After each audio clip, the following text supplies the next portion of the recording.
Então vamos abrir as nossas Bíblias em Juízes, capítulo de número 20.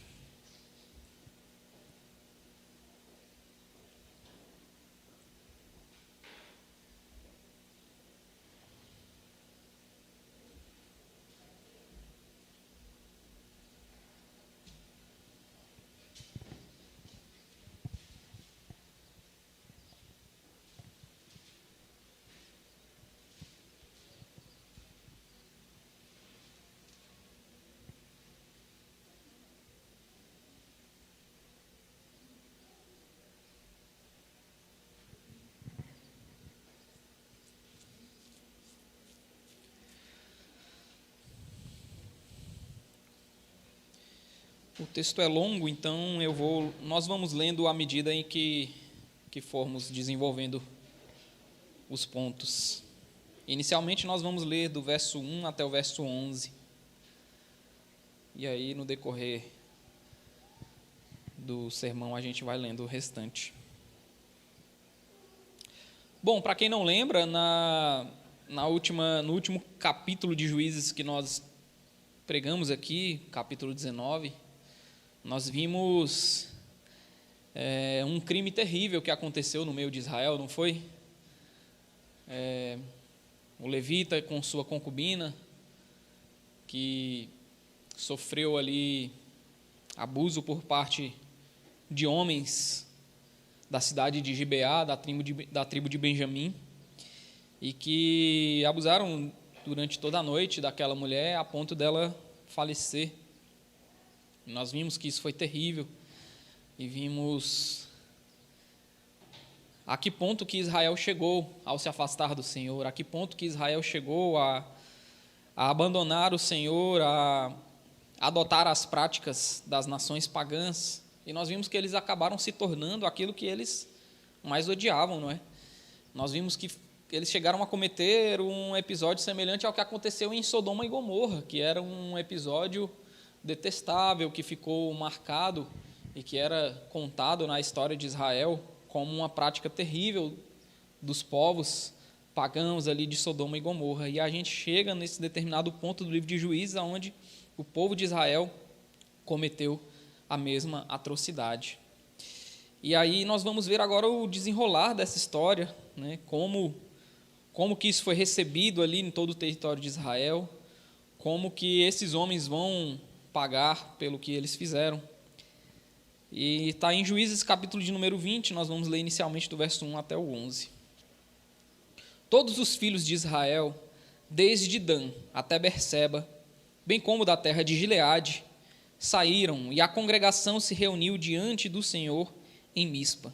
Então aqui quando o autor fala que todos os filhos de Israel, desde Dan até Berseba, ele está dizendo do sul ao norte, né, da fronteira sul até a fronteira norte, ou seja, todo o território de Israel, todos os filhos de Israel se reuniram ali na cidade de Mispa, como se fossem um só homem.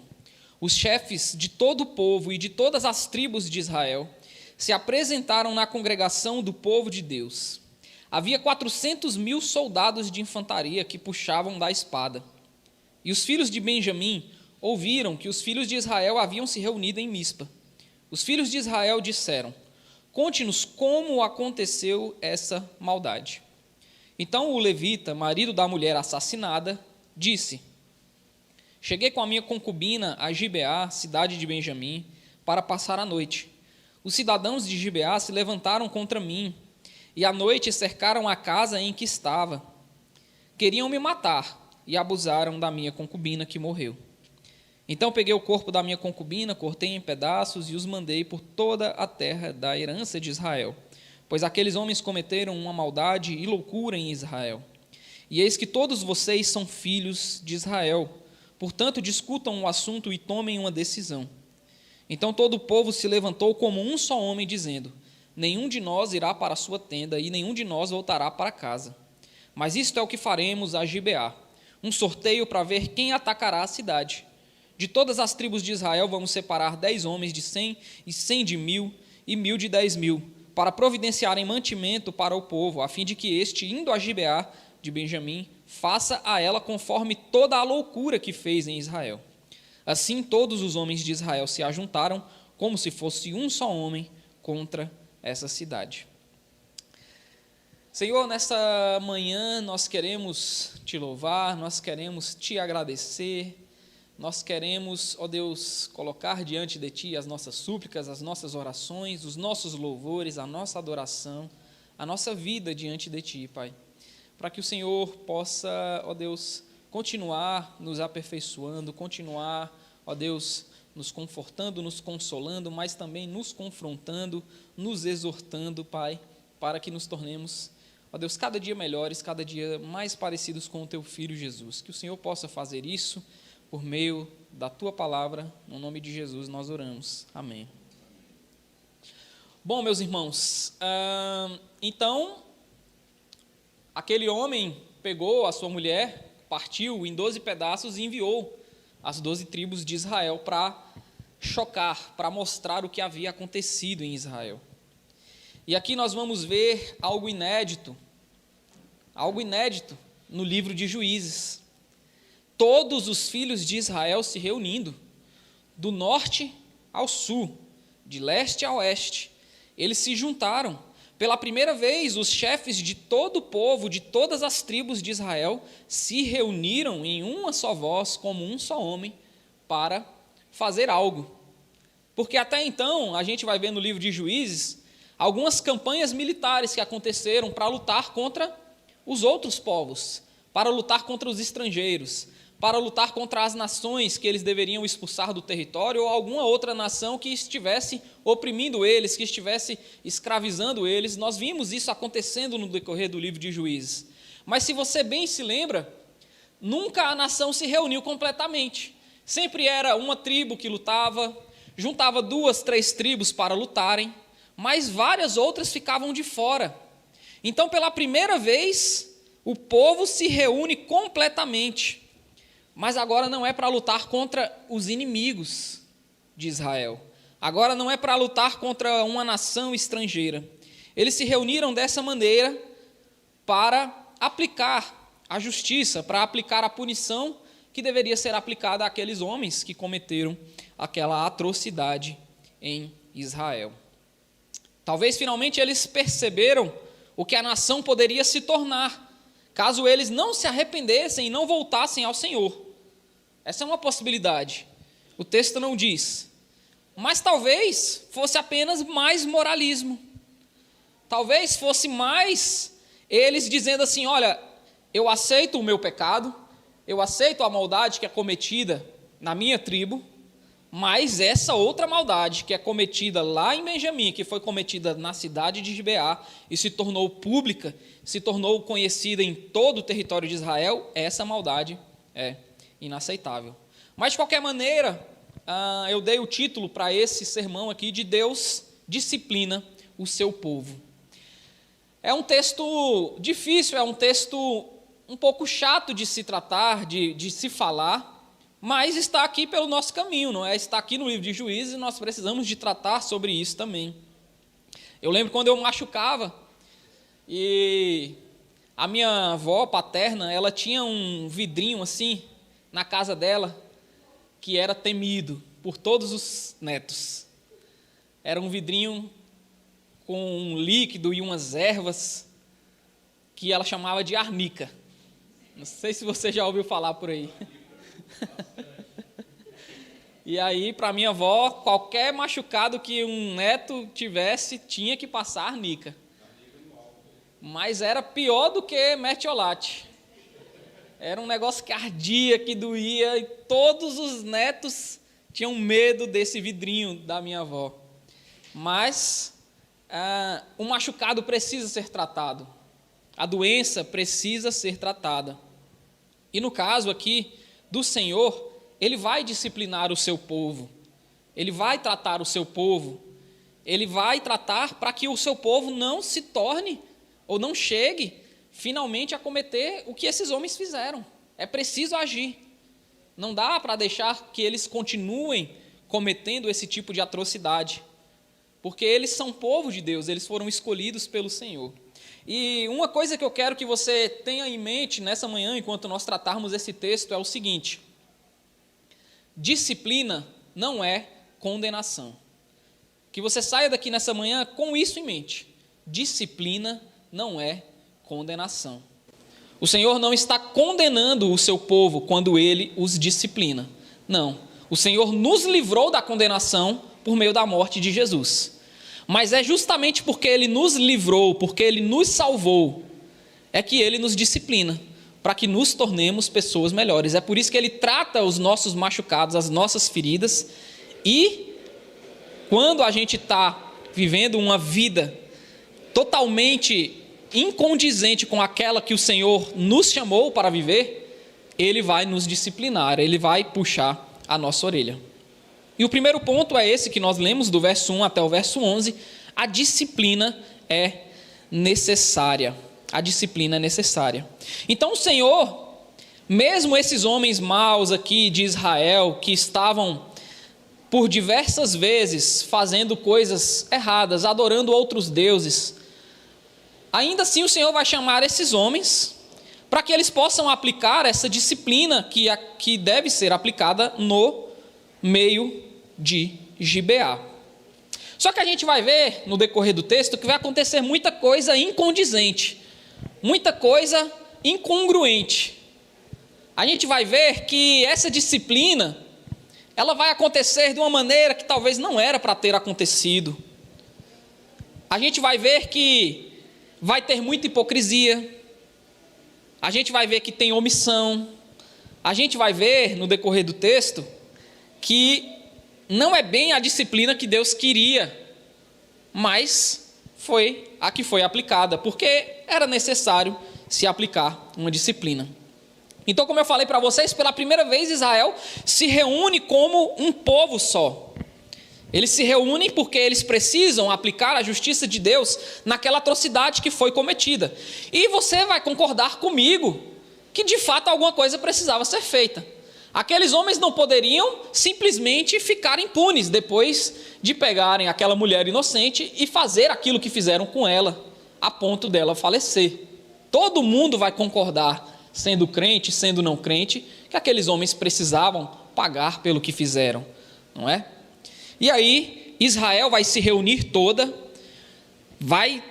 pela primeira vez no livro, todo mundo vai se unir para ir lutar contra esse pecado, contra essa maldade que aconteceu em Israel.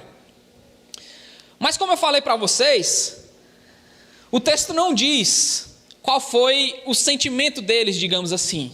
Esses homens estavam arrependidos de tudo que eles fizeram nas suas vidas, de tudo que estava acontecendo em Israel, ou eles apenas estavam querendo aplicar uma punição em um bode expiatório para dizer assim, não, nós estamos aqui combatendo a injustiça. Mas e toda a injustiça que acontece no território de Israel?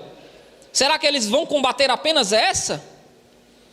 Será que eles pegaram alguém que ficou famoso por cometer um pecado, e aí todo mundo se juntou para crucificar aquele, e aí colocam seus pecados para debaixo do tapete? Me parece que é mais isso que está acontecendo aqui. Isso acontece muito também nos nossos dias, meus irmãos. Quando algum líder religioso famoso cai. Quem aí não se lembra de algum líder religioso famoso que caiu em pecado? E aí todo mundo se une. A Assembleia de Deus com a presbiteriana, com as igrejas batistas, em uma só voz, para dizer, fulano caiu, fulano precisa abandonar o ministério, fulano, e aí já vão dando ali a sua sentença. É o que está acontecendo aqui em Israel. Esses homens eram ávidos a condenar esse pecado terrível que aconteceu no meio de Israel, mas não queriam tratar o seu próprio pecado. Isso acontece muito, o povo se reúne para pegar um bode expiatório. Mas isso deveria significar que eles deveriam também se arrepender dos seus pecados. Deus quer tratar aqui de todos os pecados que estão acontecendo no meio do povo, e não apenas dessa atrocidade que aconteceu ali no meio de Gibeá.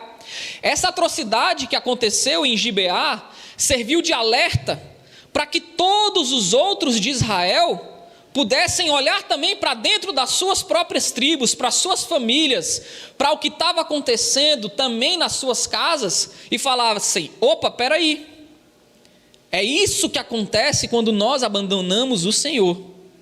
Mas a gente vai ver aqui no decorrer do texto que não é isso que acontece. Mas de qualquer maneira, a disciplina é necessária. Deus está agindo mesmo por meio desses homens falhos. Deus está agindo para que esse pecado cometido no meio do povo seja punido, seja tratado. E aí eu vou para o meu segundo ponto, que é hipocrisia e omissão. Vai estar do verso 12 até o verso 17. Então vamos continuar o texto. As tribos de Israel enviaram homens por toda a tribo de Benjamim, dizendo: que maldade é essa que foi feita no meio de vocês? Agora entreguem-nos aqueles homens malignos que estão em Gibeá, para que os matemos e tiremos esse mal do meio de Israel. Mas os filhos de Benjamim não quiseram ouvir a voz de seus irmãos, os filhos de Israel. Ao contrário, vindos de sua cidade, se ajuntaram em Gibeá para saírem à guerra contra os filhos de Israel. E naquele dia os filhos de Benjamim convocaram das suas cidades 26.000 homens que puxavam da espada, além dos moradores de Gibeá, dos quais se reuniram 700 homens escolhidos. Entre todo este povo havia 700 homens escolhidos canhotos, que atiravam com uma funda e eram capazes de acertar uma pedra num fio de cabelo, sem nunca errar. Dos homens de Israel, além dos de Benjamim, foram convocados 400.000 homens que puxavam da espada. Todos esses eram homens de guerra. Então, meus irmãos, aqui, um segundo ponto, hipocrisia e omissão. Por quê? É algo frequente que acontece quando a igreja vai disciplinar alguém. É algo que acontece muito.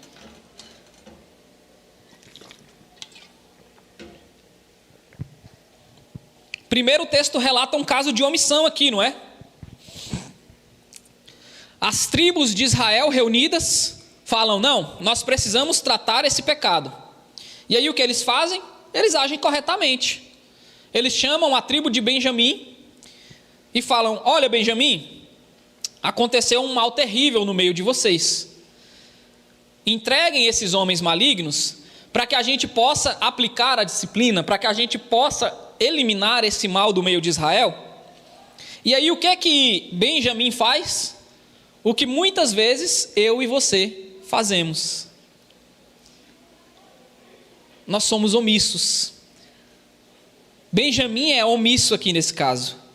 Benjamim, ao invés de escutar a voz de Israel puxando a sua orelha, falando assim: olha, aconteceu um mal terrível no meio de vocês, vamos tratar esse pecado.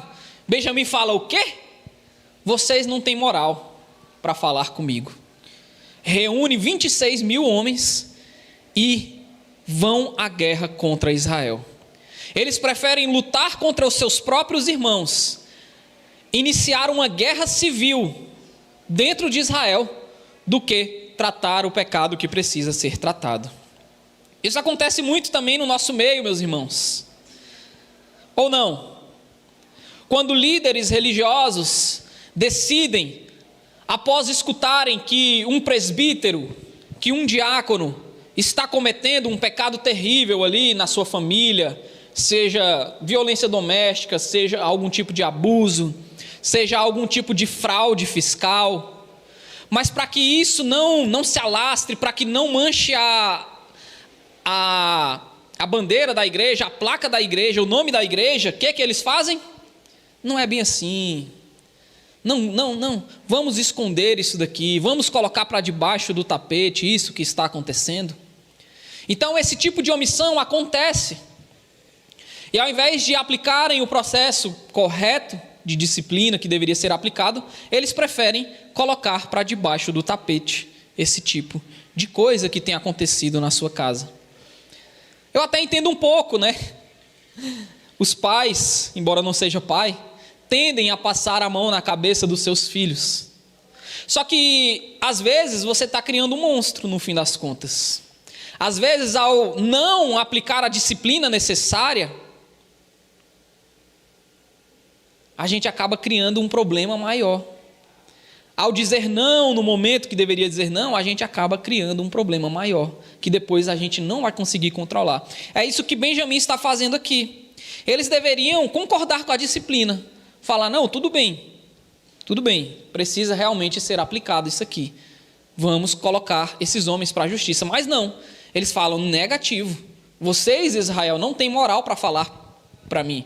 De fato, eles estavam um pouco certos, Israel também cometia muita maldade, muita atrocidade, mas não é porque eles cometiam isso que o povo de Gibeá deveria ficar impune. Então acontece aí a omissão desses líderes, pastores, pais, líderes que se omitem, quando alguns pecados deveriam ser tratados e eles preferem não tratar, colocar para debaixo do tapete para que não manche as suas congregações. Mas além da omissão, o texto também está nos mostrando hipocrisia.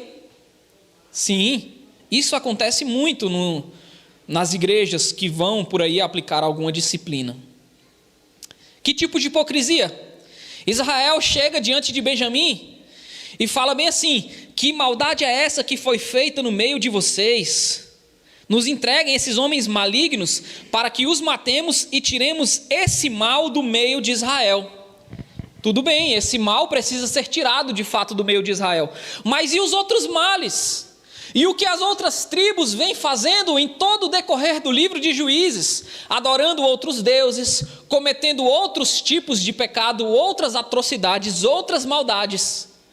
Agora vocês querem tratar esse pecado que aconteceu, mas não querem tratar os outros? Então há muita hipocrisia na aplicação da disciplina aqui.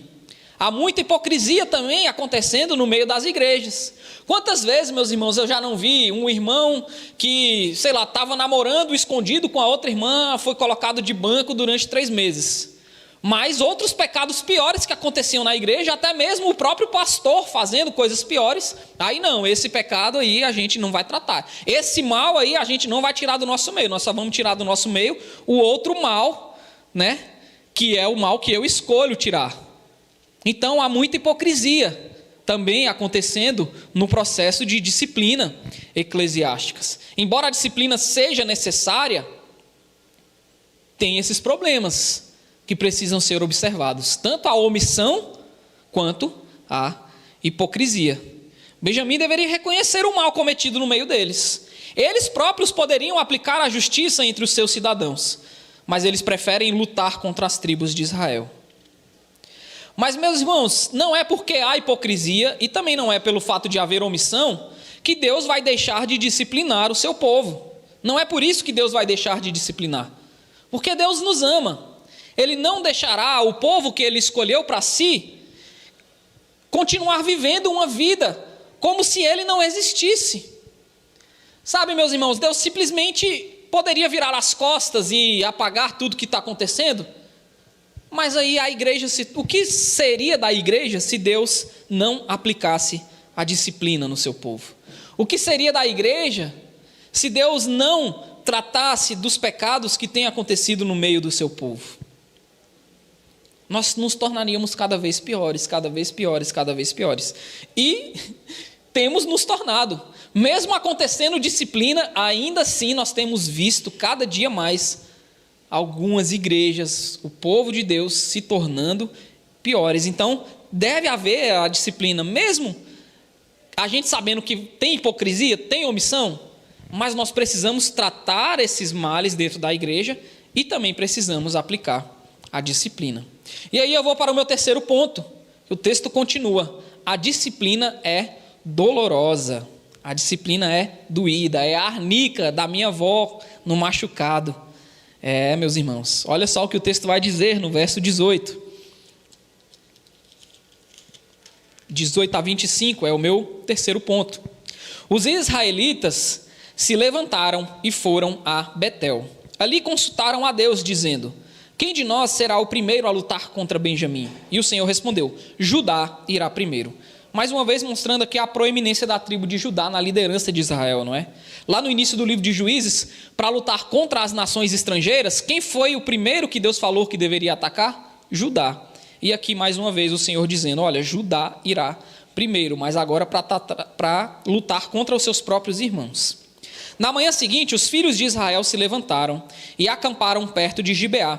E os homens de Israel saíram à batalha contra a tribo de Benjamim. tomaram posição de ataque contra ela, junto a Gibeá. Então os filhos de Benjamim saíram de Gibeá e naquele dia mataram 22 mil homens de Israel. Porém o povo dos homens de Israel se animou, e eles novamente tomaram posição de ataque no mesmo lugar onde no primeiro dia o tinham feito.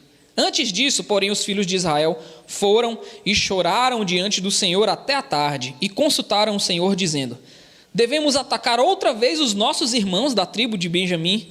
E o Senhor respondeu: sim, vocês devem atacar. Assim, no dia seguinte, os filhos de Israel marcharam contra os filhos de Benjamim. E também os de Benjamim, no dia seguinte, saíram de Gibeá de encontro a eles e mataram mais 18 mil homens, todos dos que puxavam da espada. A disciplina é dolorosa, meus irmãos. Perceba só, eram 400 mil de Israel para lutar contra 26 mil de Benjamim. Teoricamente era para ser uma luta fácil, uma batalha fácil. Vamos derrotar os 26 mil, vamos aplicar a disciplina nos homens maus e a gente segue a nossa vida. Mas a disciplina não é fácil desse jeito. É um processo doloroso, é um processo que dói para os dois lados. E para além disso, o que está acontecendo aqui no texto? Perceba, deveria ser fácil para Israel derrotar Benjamim, mas no primeiro dia morrem 20 e tantos mil de Israel.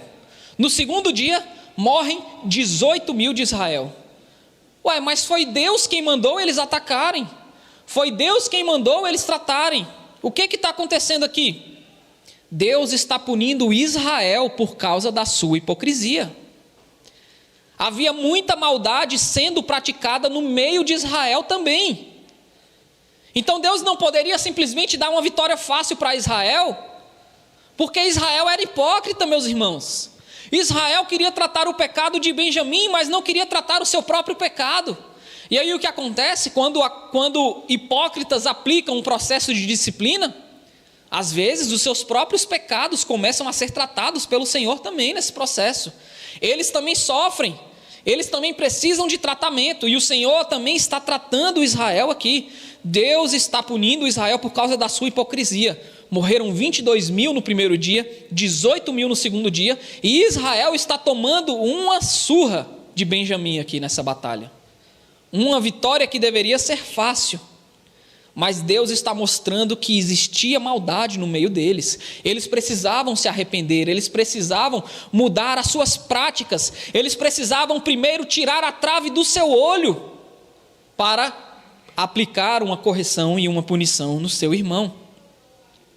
E sabe, meus irmãos, a disciplina é dolorosa, sim, mas quanto mais hipocrisia e quanto mais omissão houver no processo de disciplina, mais doloroso ele será. Quanto mais a gente empurrar com a barriga, demorar a tratar o pecado, pior vai ser tratar quando chegar o momento do tratamento.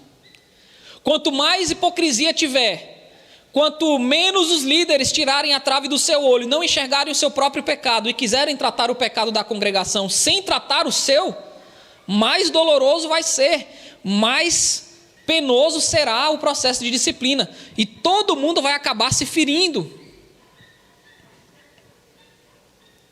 Mas a disciplina continua sendo necessária. E esse é o meu ponto 4. A disciplina é da parte de Deus. Vamos ver o que diz o verso 26 ao 35. Depois de tomarem taca em 2 dias seguidos, no verso 26 vai dizer: então todos os filhos de Israel, todo o povo, foram a Betel, choraram, estiveram ali diante do Senhor e jejuaram aquele dia até a tarde, ofereceram holocaustos e ofertas pacíficas diante do Senhor. Está vendo, meus irmãos? Depois de apanhar 2 dias seguidos, é que Israel vai de fato se colocar diante de Deus, vai chorar, vai jejuar, vai se expor diante do Senhor. O texto não diz aqui, mas talvez eles estivessem também reconhecendo aqui os seus próprios pecados. Depois de verem os seus filhos sendo mortos na guerra, que deveria ser fácil ganhar. Israel está sendo disciplinada pelo Senhor aqui também. E aí eles oferecem holocaustos, ofertas pacíficas diante do Senhor. E os filhos de Israel consultaram o Senhor, porque naqueles dias a arca da aliança estava ali em Betel. E Finéias, filho de Eleazar, filho de Arão, ministrava diante deles naqueles dias. E os filhos de Israel perguntaram: devemos sair mais uma vez para lutar contra os nossos irmãos da tribo de Benjamim, ou devemos desistir? E aí é uma pergunta que às vezes os líderes fazem a si mesmos no processo de disciplina. Quando está sendo muito difícil, quando não está vendo o arrependimento da parte do membro, quando está vendo que não está sendo muito bom mexer nesse vespeiro, sabe? Briga de marido e mulher, não se mete a colher. Não, é muito complicado mexer aí. Deixa que eles se resolvem. E Israel pensa em desistir. Fala: Senhor, está muito complicado isso daqui. Devemos desistir? E sabe o que o Senhor responde? Vão novamente, porque amanhã eu os entregarei nas mãos de vocês. Então Israel pôs emboscadas ao redor de Gibeá. No terceiro dia, os filhos de Israel avançaram contra os filhos de Benjamim e tomaram posição de ataque contra Gibeá, como das outras vezes. Então os filhos de Benjamim saíram ao encontro do povo e, deixando-se atrair para longe da cidade, começaram a matar alguns do povo de Israel, como havia feito das outras vezes, pelas estradas das quais uma vai para Betel e outra vai para Gibeá. E no campo mataram uns 30 homens de Israel. Então os filhos de Benjamim disseram: eles estão sendo derrotados, como das outras vezes. Porém os filhos de Israel disseram: vamos fugir e atraí-los da cidade para as estradas. Todos os homens de Israel se levantaram do seu lugar, tomaram posição de ataque em Baal-Tamar, e a emboscada de Israel saiu do seu lugar, das vizinhanças de Geba. 10.000 homens escolhidos de todo o Israel vieram contra Gibeá, e a batalha se intensificou. Porém os filhos de Benjamim não imaginavam que o desastre era iminente. Então o Senhor derrotou Benjamim diante de Israel, e naquele dia os filhos de Israel mataram 25.100 homens de Benjamim, todos dos que puxavam da espada. A disciplina é da parte de Deus. Deus quer tratar o seu povo. E aí sabe o que acontece, meus irmãos?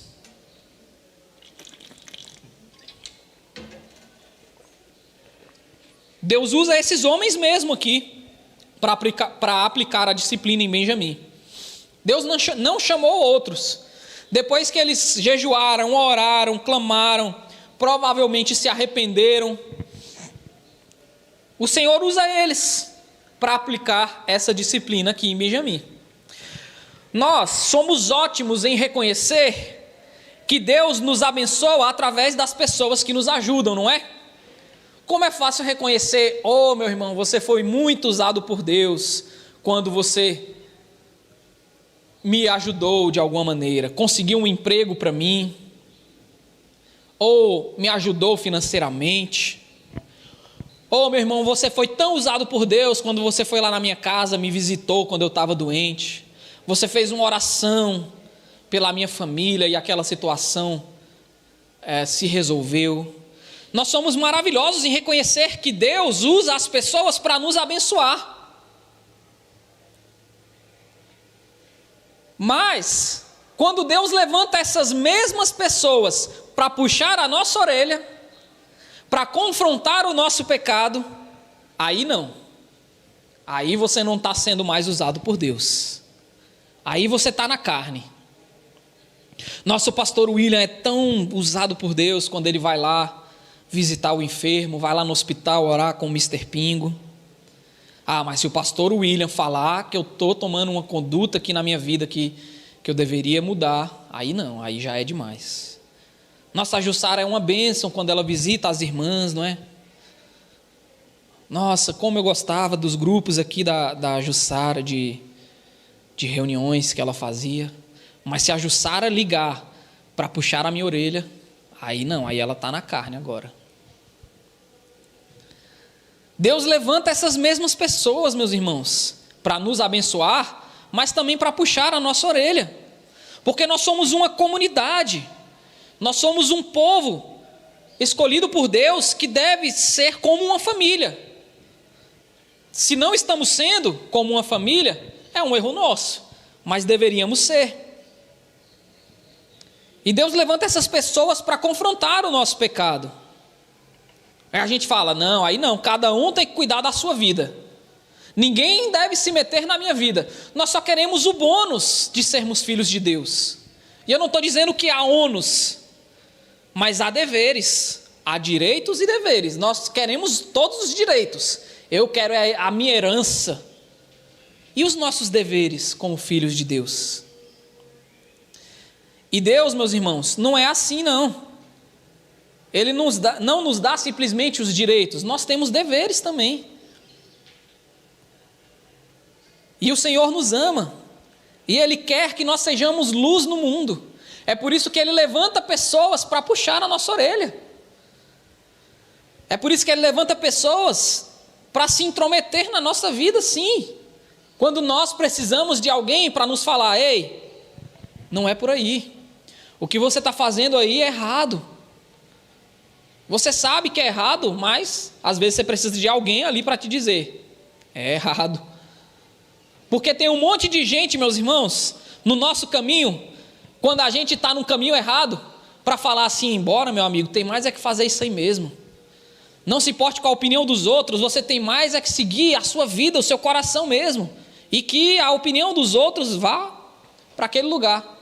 Mas se você é filho de Deus, não é assim que funciona. Se você é povo de Deus, não é assim que funciona, meus irmãos.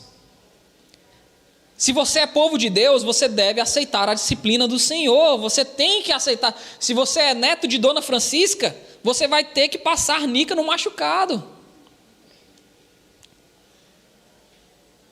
Ele nos disciplina, por meio da sua palavra, da pregação, mas também por meio de pessoas, por meio de gente que ama a gente. E eu não estou falando aqui dos hipócritas e dos omissos. Eu estou falando de gente que se importa com você. De que às vezes vai puxar a sua orelha e vai falar que você está errado, mas que está falando isso para o seu próprio bem. E Deus usa essas pessoas, sim. Nós somos uma comunidade. Um povo que se dispõe a ser uma família. A família de Deus. E esse Deus é santo, meus irmãos. Ele não aceita injustiça, Ele odeia o pecado, e Ele vai tratar com o nosso pecado, justamente porque Ele nos ama, porque Ele quer nos tornar mais parecidos com Jesus. E lembra que eu falei para vocês que disciplina não é condenação? Sim, disciplina não é condenação. Quando Deus está querendo tratar o nosso pecado, não é para nos condenar, pelo contrário, Ele já nos salvou da condenação. E Ele está nos santificando por meio do Seu Espírito. O que Ele quer fazer quando Ele trata o nosso pecado, é nos dizer que nós precisamos ser melhores, que nós temos que ser mais parecidos com Jesus, que nós estamos num processo de santificação, de aperfeiçoamento, de melhoria, por meio do Espírito Santo. E aí eu vou para o meu quinto e último ponto, que é o restante do texto, que é um outro problema que acontece. A gente já viu aqui que pode haver hipocrisia, que pode haver omissão, mas que mesmo assim a disciplina é necessária. E que mesmo a disciplina sendo da parte de Deus, essa disciplina pode ser excessiva, quando homens que estão em pecado, quando homens que são maus, quando homens que são apenas moralistas, quando homens que não se importam com você, mas apenas querem parecer bem, querem aparecer para a congregação, aplicam a disciplina, essa disciplina acaba sendo excessiva. E é isso que vai acontecer aqui no texto, do verso 36 até o 48. No verso 36 vai dizer assim: então os filhos de Benjamim viram que estavam derrotados. Os versos seguintes, eu não vou ler, porque é explicando como foi a batalha.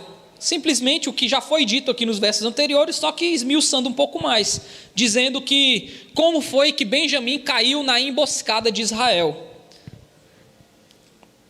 E aí eu já vou pular lá para o verso 44. Dos filhos de Benjamim foram mortos 18.000 homens, todos esses homens valentes. Então se viraram e fugiram na direção do deserto, para a rocha de Rimom. E ao longo do caminho, os filhos de Israel apanharam mais uns 5.000 homens. Seguiram-nos de perto até Gidom e mataram mais 2.000 homens.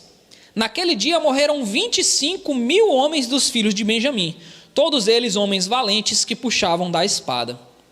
Porém 600 homens viraram e fugiram para o deserto, para a rocha de Rimom, onde ficaram 4 meses.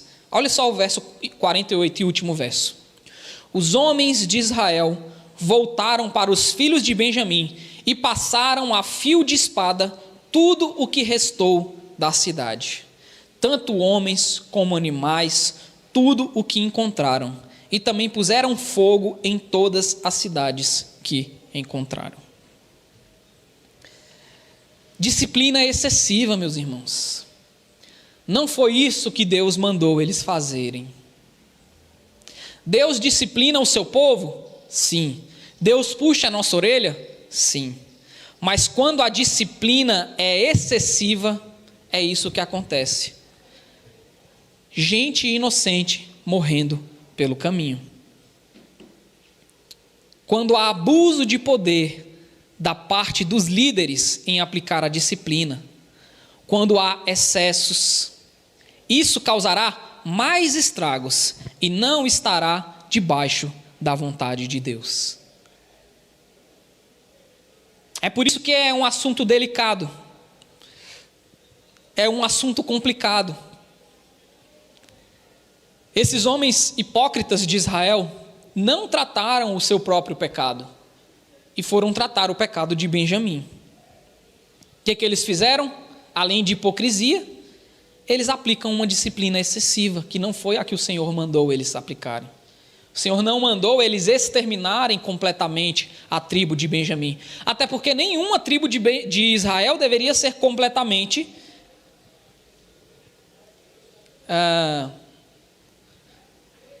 extinta. Mas esses homens mataram um monte de gente inocente, tocaram fogo nas cidades. Não precisava disso. Eles já haviam vencido a guerra. Eles já haviam aplicado a justiça sobre aqueles homens maus. Mas eles preferiram ir além e mataram um monte de gente inocente. É isso que homens hipócritas fazem. Eles quase eliminam a tribo inteira de Benjamim. E o Senhor não havia autorizado eles fazerem isso. Eles excedem na disciplina e matam um monte de gente inocente. É por isso que é difícil demais tratar disciplina. É difícil demais tratar o pecado de forma mais específica. Porque a gente fica naquela. Às vezes a gente vai cometer excesso. Nós podemos estar sendo hipócritas. Mas ainda assim, a disciplina é necessária. E onde Jesus fica nessa história? Cadê Jesus? Né? O que Jesus fala sobre disciplina? A disciplina, meus irmãos, ela só é possível por causa de Jesus. Porque ele tomou a pena capital. Ele tomou a condenação que havia sobre nós, que era a morte. Então, ele levou essa pena capital, ele nos poupou da morte. Se tem alguém que está apto para nos disciplinar, é ele. Ele nos poupa da morte, ele nos livra da condenação, e é por isso que ele nos corrige. O próprio Jesus ensinou sobre disciplina. Lá em Mateus, capítulo 18, verso 15, Jesus ensinando seus discípulos, falou assim, se o seu irmão pecar contra você, vá e repreenda-o em particular. Se ele não ouvir, ou se ele ouvir, você ganhou o seu irmão. Então olha aí Jesus falando sobre disciplina. Ele fala que a gente tem que perdoar? Sim, infinitamente, né? 70 vezes 7. Ou seja, a gente deve perdoar infinitamente. Mas nós precisamos repreender o nosso irmão em particular também. E muitas vezes o nosso irmão vai ouvir. Quando ele vê que nós não estamos sendo hipócritas, quando ele vê que o que a gente está falando para ele faz sentido, que não é puro moralismo, mas que é cuidado de Deus, que é amor de Deus, que nós estamos sendo usados pelo Senhor para tratar aquele pecado, ele vai nos ouvir. E aí Jesus fala o quê? Se ele ouvir, você ganhou o seu irmão. Mas se não ouvir, leve ainda com você 1 ou 2 pessoas, para que pelo depoimento de 2 ou 3 testemunhas, toda a questão seja decidida. Eu fui repreender o meu irmão por causa do pecado, eu fui aplicar a disciplina dele, mas ele não quis ouvir. Foi o que aconteceu com Benjamim aqui, não foi? Benjamim não quis ouvir. E aí Jesus fala, olha, junta 2 ou 3 testemunhas, pega a liderança e vai lá conversar com seu irmão. Meu irmão, você precisa se arrepender. O que você está fazendo é errado. Você está cometendo contra a sua esposa, contra a sua família, é errado. E nós estamos falando isso para o seu bem, porque nós não queremos que a sua família seja destruída por causa da sua conduta. Meu irmão, está errado o que você está fazendo. E aí pode ser que o nosso irmão ouça, não é? Pode ser que o Espírito mova o coração dele para que ele se arrependa, pelo testemunho de 2 ou 3 pessoas. Toda essa questão seja decidida. E se ele se recusar a ouvir essas pessoas, exponha o assunto à igreja. Isso é Jesus falando. E se ele se recusar a ouvir também a igreja, considere-o como gentio e publicano. O que Jesus está querendo mostrar aqui com a disciplina, meus irmãos? Que a disciplina, ela deve ser feita com amor. Quando provavelmente o seu irmão ver que há amor nas suas palavras, que há cuidado nas suas palavras, que você não está falando simplesmente por uma forma moralista, que você não está falando simplesmente para se meter na vida dele, mas porque você se importa com ele, porque você o ama, muito provavelmente o seu irmão vai te ouvir. Sabe por quê? Porque o Espírito vai gerar no coração dele arrependimento. Se esse irmão de fato for nosso irmão, se esse irmão de fato tiver o Espírito na vida dele, ele vai ouvir, ele vai se arrepender. E vai haver restauração na vida dele, vai haver restauração na família dele, vai haver restauração na casa dele. Sim, porque o Espírito move os nossos corações nesse sentido. Mas pode ser que, como Jesus mesmo fala aqui, que o nosso irmão não queira ouvir. Nem se a gente falar, nem se 2 ou 3 pessoas falarem, e nem se a igreja inteira falar. E aí, meus irmãos, quem está errado? É ele ou a igreja? Jesus fala que esse irmão deve ser considerado como um gentio e publicano. Ou seja, esse irmão nunca experimentou a salvação. Esse irmão nunca experimentou uma transformação de vida. Esse irmão não tem o Espírito Santo vivendo dentro dele. Por isso, ele vai rejeitar a disciplina, ele vai rejeitar a exortação, ele vai rejeitar a correção. Disciplina não é condenação. A disciplina deve ser aplicada com amor, com firmeza, mas com amor. E o Espírito vai gerar no coração dos nossos irmãos o arrependimento necessário. Aplicações. Se você está vivendo em pecado, arrependa-se. Talvez nem precise de um irmão ir falar com você. O Senhor falou com você por meio da palavra. Se arrependa, meu irmão. Se arrependa, sabe por quê? O Senhor é compassivo e misericordioso. Ele vai te ajudar a sair dessa situação. O Senhor vai dar forças a você para sair dessa situação por meio do Espírito que ressuscitou Jesus dentre os mortos. Esse Espírito habita em você e ele te dá forças para sair dessa situação. Se arrependa, reconheça, fala: Senhor, clame ao Senhor, fala: Senhor, eu preciso mudar, não dá mais para viver escravo desse pecado que tem me aprisionado.